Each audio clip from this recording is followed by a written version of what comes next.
A big question that managers or CEOs have to face is how far they will go to protect or save their company.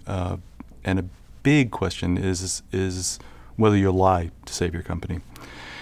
There's a CEO of a company that remanufactures jet engines who I spoke to and wrote about. And he is going through the annual audit for his company, and he about to sign the document that says, do you know, or I know of no circumstances that will affect the financial condition of my company. And he's about to sign that when he gets a phone call, and he learns that several planes have been grounded at airports as a result of what might be problems with parts he made for those engines in those airplanes that have been grounded. Doesn't know if they are or not, but they might be.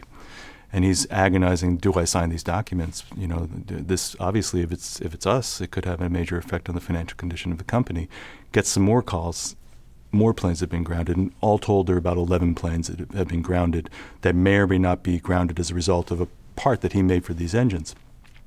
And so he has to decide what to do. Do I sign these documents? And he consults a first lawyer trying to find some legal advice on what to do, and that lawyer says, by no means should you sign this. If it turns out it's your fault and you've signed these documents and you haven't disclosed it, you've got a problem on your hands.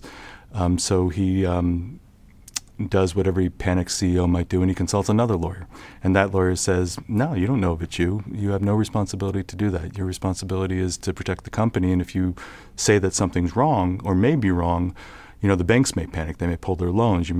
People may lose their jobs. So there's a real dilemma he's facing. Do I sign the papers? Do I not sign the papers? Now, as a consumer, I think there are some products that the CEO has a moral responsibility not to take any chances with. And as someone getting on an airplane, if I'm getting on that airplane and the CEO has any inkling there may be something wrong with a part in that engine, I want him to say, don't get on that airplane. By not disclosing it, he runs that risk. So he's faced with this decision, and he decides ultimately that he's going to sign the documents that say he doesn't know anything. So essentially, he's basically lying to save his company. It turns out that the discovery is that it's inconclusive, that they can't determine whose fault it was, and within a year he sells his company out of the guilt that he feels over having signed the documents.